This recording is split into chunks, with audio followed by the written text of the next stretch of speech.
Please welcome to the Castro stage Freedom of Expression Award recipient Joe Berlinger.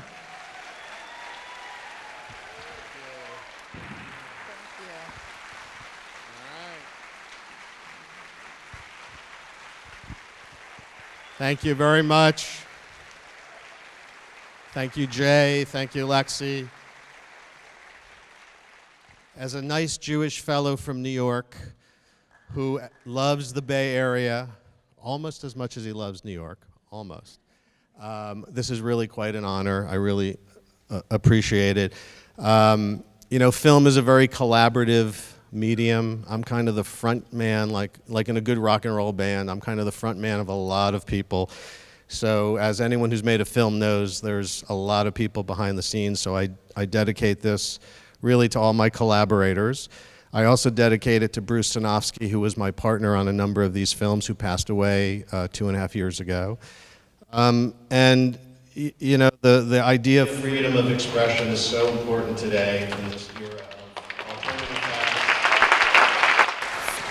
facts, fake news, and I think what's so great about this award, it's going to inspire me to keep doing what I'm doing and helping younger filmmakers do what they need to do, because the independent documentarian today really needs to keep reporting. I think most of the important social issues reporting of the day is being done by documentary makers. You know,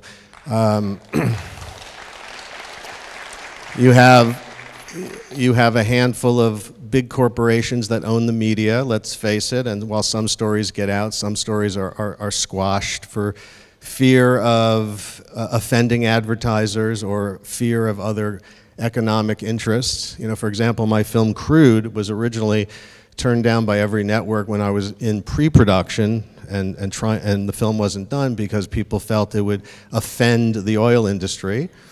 But I went and I made it independently. It went to Sundance and it won a prize. So then everyone, then you can sell your film once it goes that path. I'm just using that as an example of, you know, documentary makers really are doing important work that a lot of the networks are afraid to do. So I take this award, you know, to heart, and hope that I can pass it on and help other younger filmmakers. So. I hope you enjoyed tonight's film and stick around for the discussion. I guess enjoy is a tough word when you're talking about genocide, but I hope you find it provocative. So thanks again, much appreciated. So I have to give a little disclaimer. I was up a little bit late last night. I started watching Tony Robbins' I'm Not Your Guru to kind of jog my memory, and then I watched the whole thing, which also happened last time. We have a lot to talk about, but I want to start, since we just finished here, I want to start with this film. What drew you to tell this story? In particular, what drew you to tell it through the lens of the making of The Promise? Yeah, you know, I have always been obsessed with the Holocaust as a, you know, and well, I've been obsessed with the Holocaust for many reasons, which we could talk about, and. So if you know about the Holocaust, you know about its connection to the Armenian genocide, but I never thought I could make a film about it because I'm a present tense filmmaker. I like to follow stories as they're unfolding.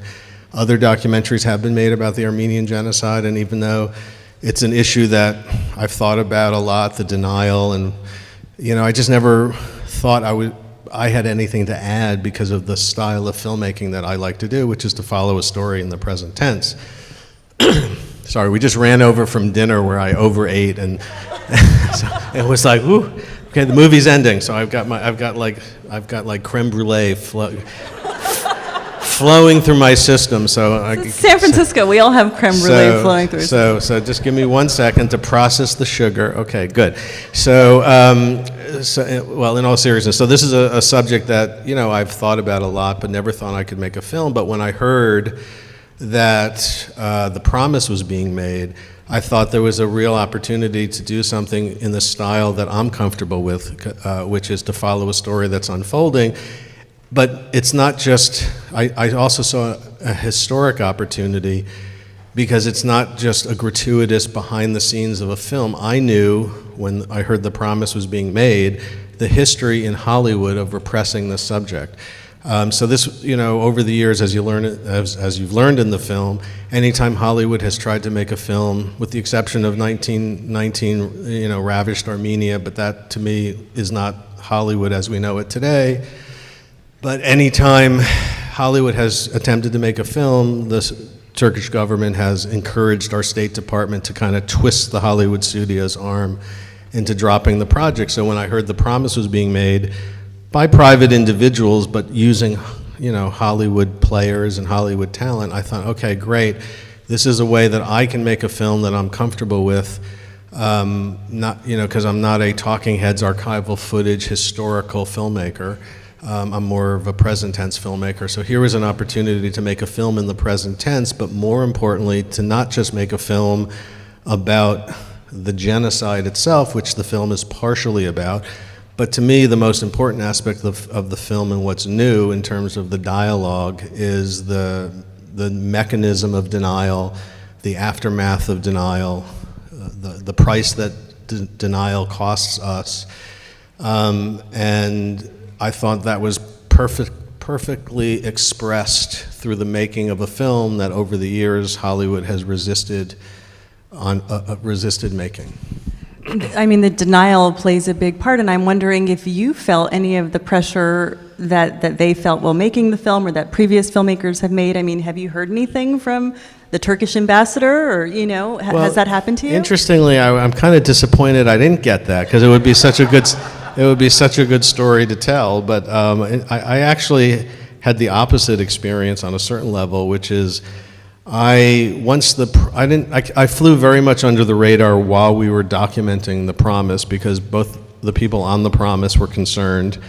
And I should say The Promise received a lot of heat. Before I get to me, just to contextualize, The Promise premiered at the Toronto Film Festival in September, and the week before The Promise premiered, even though no one had seen the film, there were like 5,000 negative, I don't know the exact numbers, but 5,000 negative reviews on IMDb calling the film just garbage, terrible, I hate this movie, but no one had seen it. After the first screening at Toronto, where maybe 2,000 people had seen it, it was like 10,000 negative reviews on IMDb. And by the end of the week, after only 2 screenings in Toronto, where maybe 6,000 people had seen it, there were like 85,000 1 out of 10s and really negative comments about the film. So I was expecting the same. We flew under the radar while The Promise was being made because they were very concerned about security. I was concerned about security. But once the Promise portion of my documentary was in the can, I actually sought out and asked for interviews because I wanted the Turkish perspective. So I reached out to the UN ambassador, the US ambassador, the LA consular general, the New York consular general, and there was a dance of emails, but no commitment to appear and do an on-camera interview. The deputy consular for the New York Turkish consulate, very nice woman that we had several meetings, and I told her what my intentions were. And the best and I think actually she was earnestly trying to engage and come up with a solution. And the only thing that was offered after months of discussion was they invited me to go to Ankara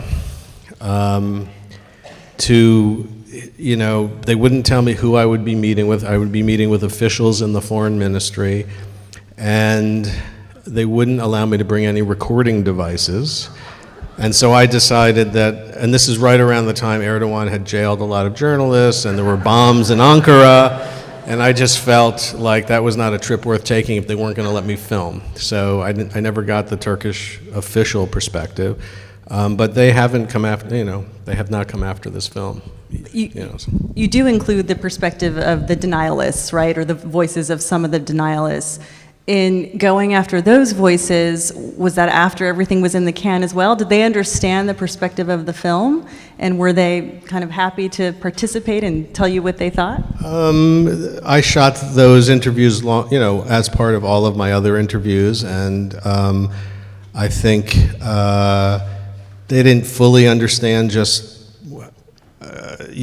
just what my perspective was, and I made it clear that I would like to have all sides in this film, and let the viewer decide. And I felt it was very important to have their voice in the film and to treat them at face value. And a lot of my, many of my Armenian friends disagree with that decision, and a lot of genocide scholars actually think it's wrong to give a platform to people who deny a genocide. And my response to that is that if this film was purely about the genocide, I could understand that perspective, but this film is about denial and the aftermath of denial.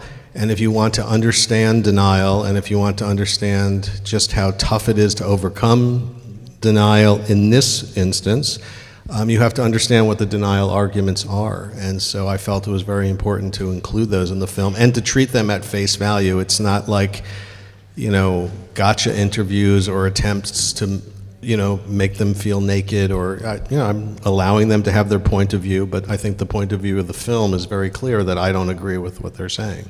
Right. I'm sure the audience, when we get there, will have a lot of their own specific questions, but one last question about this film is, those are archival interviews of survivors.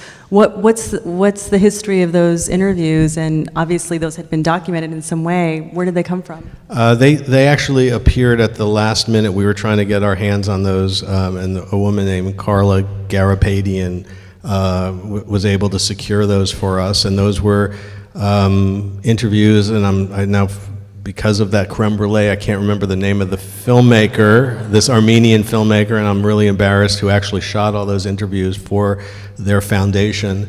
But we were trying to get access to them, and we got them literally at the last minute, and I thought they really elevated, to really hear the real people and to intercut them at key moments, because, one of the things that's fascinating for me, and why, just as a storyteller, and one of the reasons depiction is one of the chapters, is like, how does Terry George or anybody, or Adam McGoyan, how do you depict the horrors of genocide? And so to intercut, especially a film like The Promise, which wanted a PG rating so that you could get a wide audience, so that the dialogue would be, with a large number of people, how do you depict something as unimaginable as mass murder?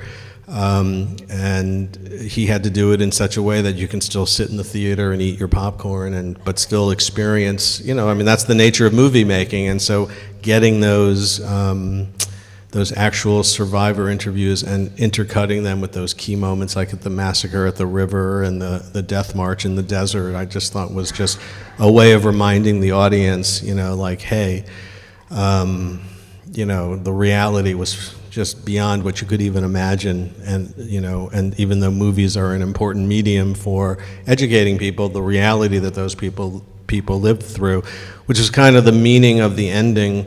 At the end of the movie, Terry George and his crew, they're popping champagne, which is, I'm not making fun of that. That's, the movie's wrapped, and it's a very important experience for them that they'll all remember. But they get to go on with their lives and have other experiences, and that's why I wanted to give the very last word to the guy who says, hey, I just can't even talk about this anymore, because every day for him, is a living nightmare because of what he has gone through and what his family went through. Right. Okay, Elida, I have one more question. Negotiating that access, it seems like having one more camera and one more person and another crew and a sound person. I don't know what your crew looked like, but was the negotiation of that access an issue at all? Was Terry like, look, don't get in the way? How did that go? How did that play out? It took quite a bit of convincing. I had several lunches with Terry, and Terry ultimately agreed, and there were some boundaries, and, Christian Bale and Oscar Isaac and Charlotte Laban had to agree, and I had to discuss it with them, and, we slowly started creeping in. Initially it was like we really had to be careful, and like any filming situation, you just, you gotta, bide your time. Christian and Oscar also have a policy that they don't talk about what they're doing, and they don't even do EPKs for the movie until after they see the movie. So the rule with them was they didn't want to be asked any questions, which was fine, because actually I didn't want to make them the stars of this film. I wanted to make the real people the stars of the film. But there was a bit of about a third of the way through the production was the massacre scene, and when Christian was holding that child and they were practicing, that was actually the first time I kind of just pushed in, and I just like, okay, is he gonna, because we were keeping far away, but I just felt like this scene not only is the emotional center of that film, I just felt at the time this is going to be the emotional center of the documentary, them preparing for the massacre scene. So I just kind of, that was when I just stepped over the line. I said, okay, I'm going to just start creeping in, and I was filming Christian, and he didn't shoo me away, so I knew it was okay. And the same thing with Shore leaning against the tree. I could see she was very visibly upset by having just done that massacre scene. So I just kind of, and from that point on, we could put our cameras anywhere, but it was just, you have to bide your time and wait, as wait for the right moment to really have that access. But it was, it was a lot of meetings and discussion before they let me on that set. And were you there for 72 days? No. We probably were on set for, we went through the script and picked the historical scenes that I thought would help tell the story. So I think we were on set for probably 25 days, something like that. So tonight you're getting the Freedom of Expression Award, and I, have been thinking about your body of work going back to your first film, one of my favorite films, Brother's Keeper in 1992. Tell me about, right? Brilliant film.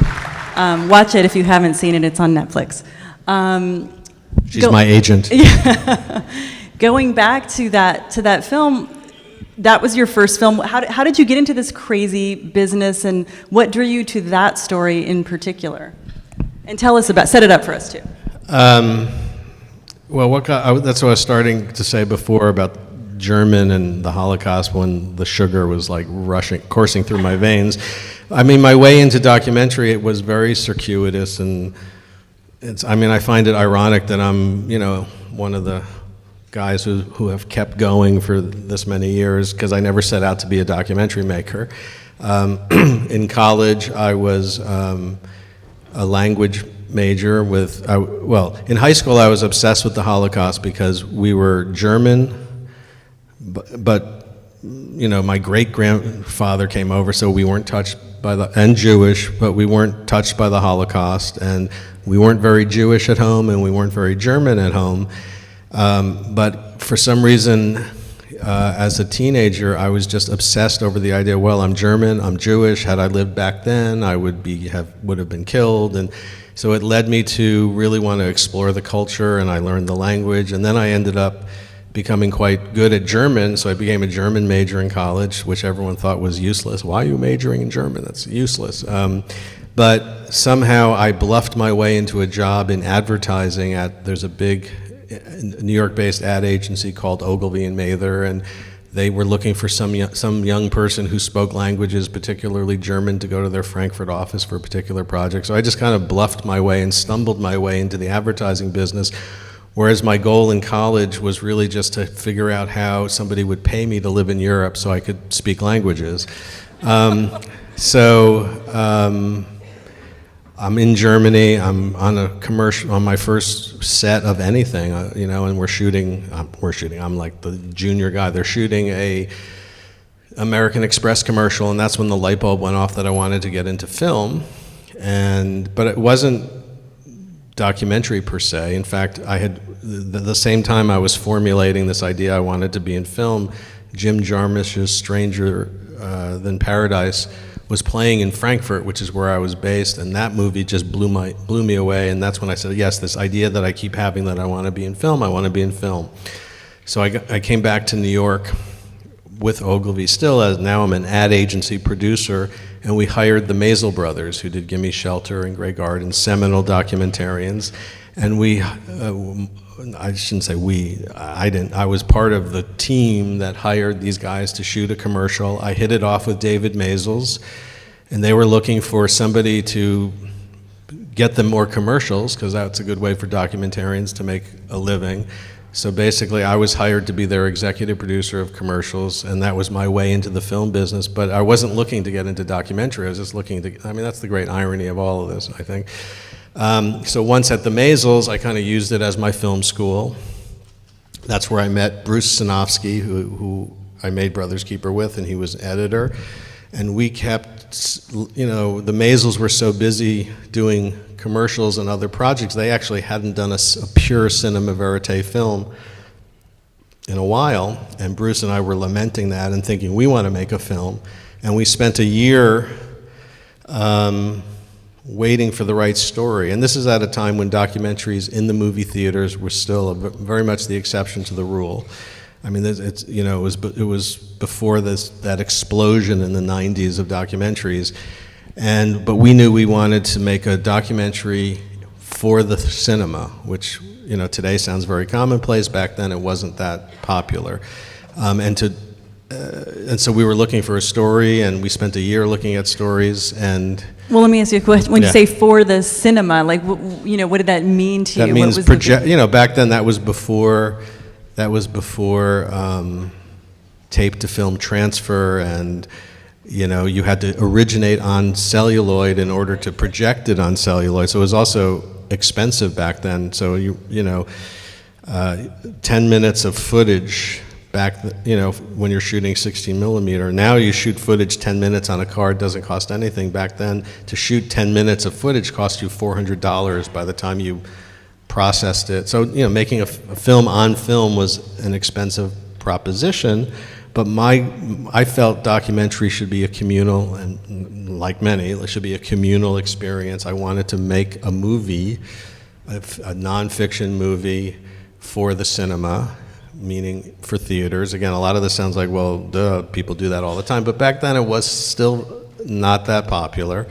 And also, I think, you know, to kind of push the form a little bit, to imbue in a nonfiction film the qualities of good fiction, meaning having an original music score, an evocative opening title sequence, to be very conscious of dramatic structure, which is why we chose the trial format, because a trial gives you that dramatic structure.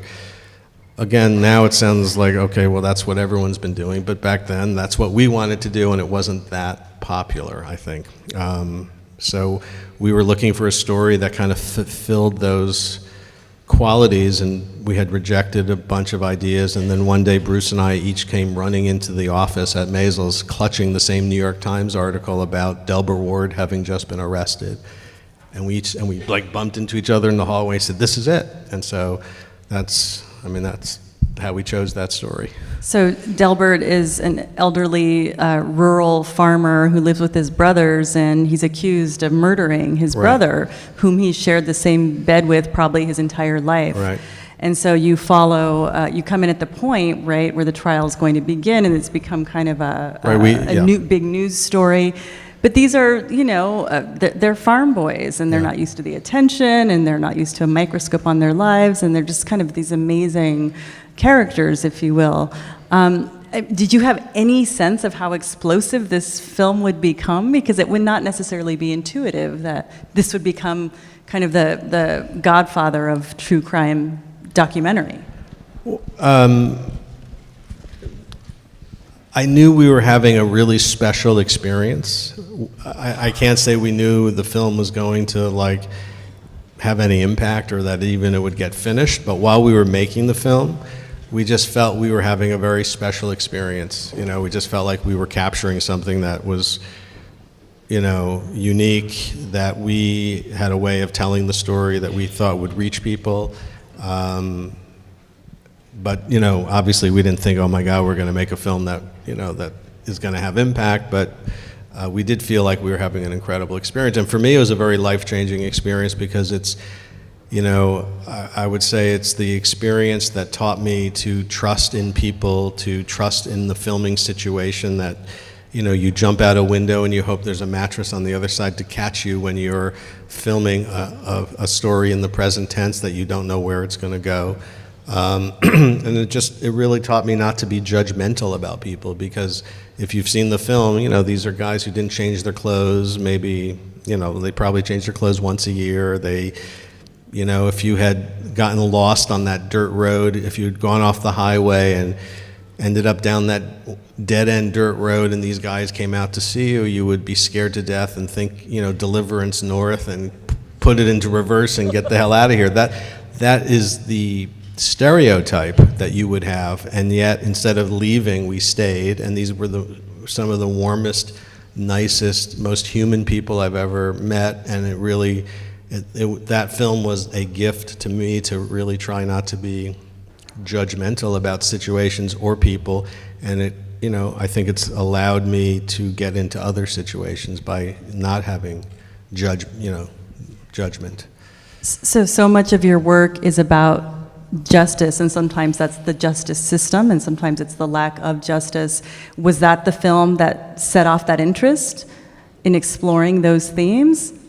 I mean, subconsciously, I suppose, but I would say it would be too much to say that we were like going down that path of the justice system and righting wrongs with cinema. I think my initial impulse, what got me into film was purely storytelling, using documentary in a way that could be more exciting than the typical illustrated thesis film that a documentary often was, and to like kind of, you know, and again, I'm not the only one who believes this, who did this, so I say this with like acknowledgement that we were amongst many people feeling this way, but what we wanted to do was equivalent of what, you know, Truman Capote did with the nonfiction novel. We wanted to take nonfiction, but present it in a way that was novelistic, feature-like, you know, from a narrative standpoint. That storytelling goal of kind of expanding the definition of what a documentary could be was my only goal with Brothers Keeper. There was no advocacy, social justice, concern with the criminal justice system. That, ironically, was about a trial, but the reason we chose a trial is that it gives you perfect dramatic structure. There's a beginning, middle, and end. There's an antagonist and a protagonist. There's two different versions of the truth vying to come out, and then there's a conclusion. And so that's like the perfect elements of drama. So those are the only things I was thinking about with Brothers Keeper. With Paradise Lost, we started Paradise Lost with the same storytelling impulse, and it wasn't until we actually, and we thought we were making a film about guilty teenagers because all the press reports coming out of Arkansas was that these guys were guilty. But halfway through the film, before the trial started, we realized these guys, wait a second, they have the wrong guys. We think these guys are innocent, but we felt surely by the time the trial comes around, they'll be exonerated. But when we sat through that trial and saw a criminal justice system convict 3 innocent people based on rumor and innuendo and because of the music they listened to, because they dressed in black, and in that final scene in Paradise Lost where they're being chained up and led away, I mean, our hearts just sank in real life when we were watching that, and that's when it kind of woke up that advocacy gene, or that desire to focus on people who are getting screwed in the criminal justice system. That's when that woke up. You know, we're at the end of the filming of Paradise Lost when we realized this can happen. I mean, I was very naive about the justice system until I saw what happened in Paradise Lost. Okay, we're getting down to the wire here, where we're going to have question and answer, and so we have a mic coming around, and I'm going to ask you. You know, we don't get Joe here in our fair city very often, so please ask the question and be concise, and if you're not getting there, I might push you along. Thank you very much, Joe. As they say in French, kol hakavod. I think some people understand that it means congratulations in Hebrew. I'm a child of Holocaust survivors and the grandchild of people who were gassed in Auschwitz, including my grandparents. I have a foundation called the Mensch Foundation, and you certainly are a Mensch for doing this film and all the other films that you have done. It's important to remember about the Armenian genocide, getting back to this film at hand. People do forget, and what Hitler did say at that time, which was in the film, is that people have forgotten about Armenia, and they'll forget about the Jews as well. And I think that's very true. I think I noticed that I have a foundation that deals with Holocaust education in particular. As a matter of fact, 3 years ago in Palm Desert, where I live, we also remembered the Armenian genocide, the 100-year memorial. It's important to continue. It's important to... Yeah, the question is, you will, okay, the question, sorry. The question is, I hope you will continue to make these films and to make this film known. Do you have a distributor for this film? Yeah, we're talking to various distributors as we speak, so we will know soon. Okay. Well, I hope you do, and thank you for being here today. And thank you to the festival. Thank you.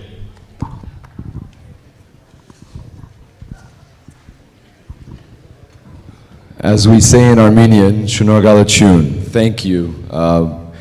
Very well done documentary. I think you show the history in a way that's modern, and it makes it current, and you've used a lot of current events and the film, of course, to help film the promise, to help show the history. My question was about distribution, so that's already been asked. The other question I had was actually how the whole concept of using the promise as a kind of the launch pad to tell the history, to show the history of this film. I think it was a really brilliant idea, and I'm very grateful. So thank you so much for doing that. Yeah, as I think I mentioned, I'm not normally a guy who makes historical films that just use talking heads and archival. So when I heard the promise was being made, I thought it was a good opportunity to have a present tense element to the film so that I could follow a story that's unfolding, to hang everything else on. I also thought that kind of the eye candy, so to speak, of making a movie would make it more palatable to people who might not be interested in the story and bring a younger audience in, because everyone loves movies and Christian Bale and Oscar Isaac. So I thought it would be a way of really popularizing the subject in a way that a more traditional documentary might be, not as widely seen. But most importantly, because I wanted to make a film that's not just about the genocide, but also about denial and how denial works. And because the history in Hollywood has been to, not make this film, not make a narrative feature about any aspect of the genocide, has been kind of the history in Hollywood. I thought that because now the film is finally being made, The Promise, it would allow me to tell that denial story and that history in Hollywood. Here, the pressure runs deep because the public television element that came up later, I mean, it permeates. Exactly. Is there another? Lower right. In the back. Go for it. Oh, there you are. I'd like your comments on the fact that Israel itself hasn't really recognized this as a Holocaust, as a genocide. But also a lot of European Union countries have not, as well as the United States. If there is anything that people who see the movie could follow up with, whether it's asking our Congress to nominate a day of memorial or anything like that, I think it would be worthwhile as an action after the movie. Thank you. Great. Yeah, I agree. I mean, the fact that, well, let's take Israel first, and I didn't mention it in the film just because a film can just take so much, and there's a certain narrative arc, and what I chose not to, talk about which countries recognize and which don't, but it's a very important issue, and in particular, and since we're at a Jewish film festival, I think it's, I have a lot of Israeli friends. Israel is very complicated. I like Israel, but I think it's morally reprehensible that they don't acknowledge the genocide. For a country that's born out of the ashes of the Holocaust, not to recognize this, the kindred spirit and and shared experience of genocide, I think it's terrible. I do understand that Israel has limited friends in the Middle East, and it's Israel, Syria, and Turkey above that, and Syria is no friend. And from a realpolitik standpoint, they don't want to alienate Turkey and want them as an ally. But on the other hand,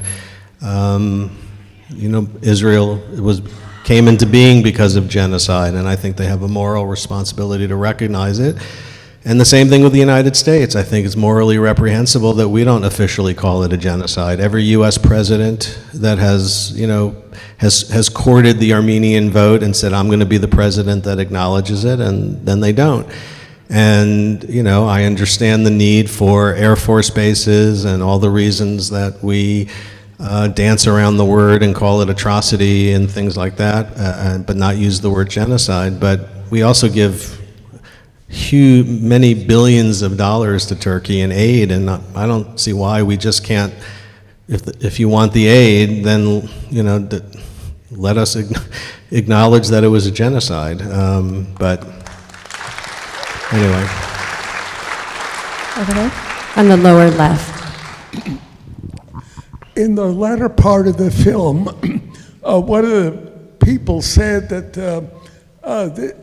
the denial goes beyond I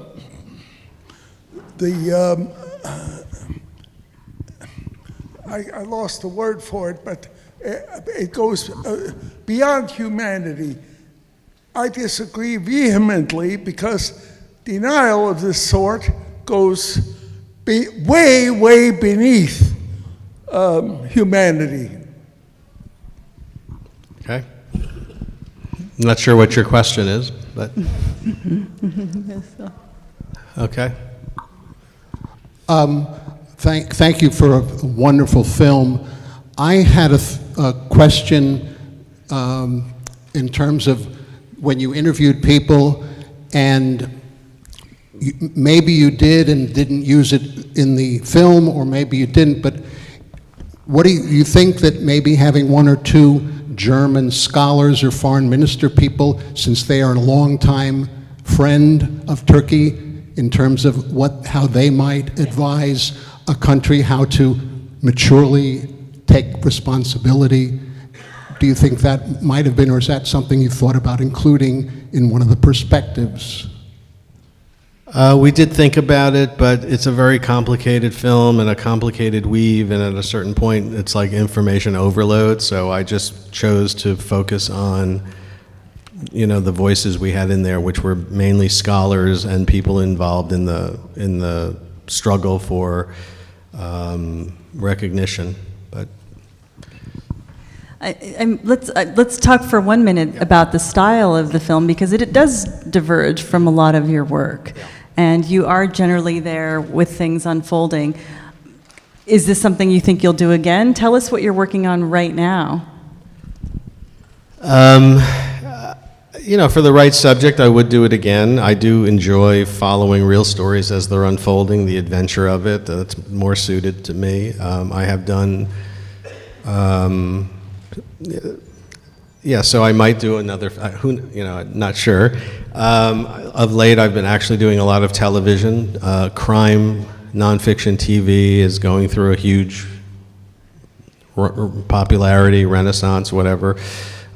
Serial, Making a Murderer, The Jinx, all those projects really, and thankfully the Making of the Murderer and Jinx filmmakers all praised Paradise Lost as an influence, and so my phone started ringing.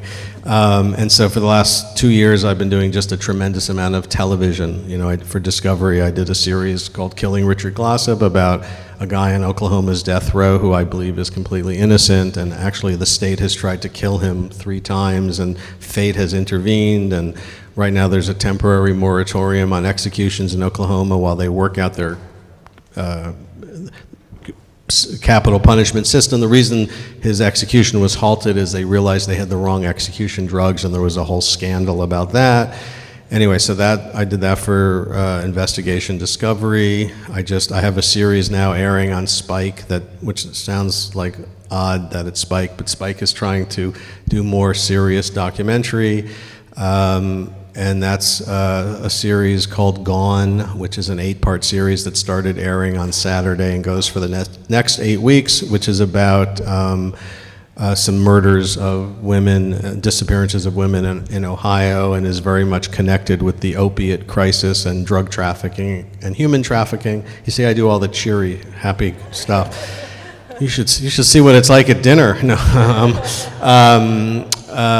I'm doing a a series for the Sundance Channel that's going to air in November about the 50th anniversary of In Cold Blood, kind of comparing the actual crime to how it was portrayed in both the book and the movie. And we've uncovered new information to show how the crime might have actually happened that differs from how it's portrayed in the book.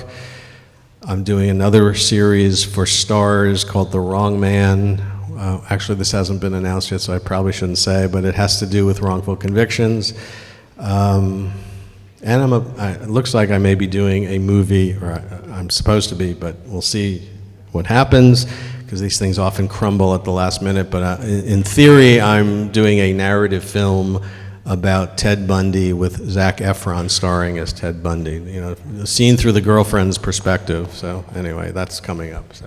But to do another historical film, if the right story comes along, I'd love to do it. On the left. My question is about what motivates deniers. And in this case, I guess Professor or Mr. McCarthy, I can understand, we can all understand why somebody from Turkey might be motivated to deny, but what might motivate him?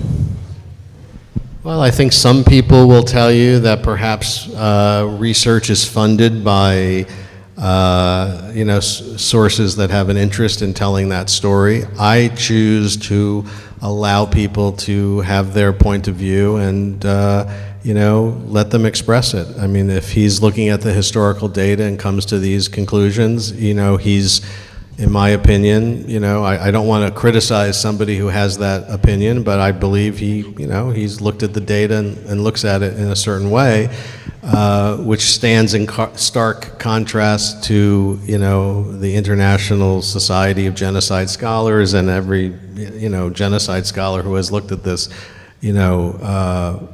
has a different opinion, but what motivates them, I don't know, to be honest. And I think we have time for one more. Is there a mic out there? Okay.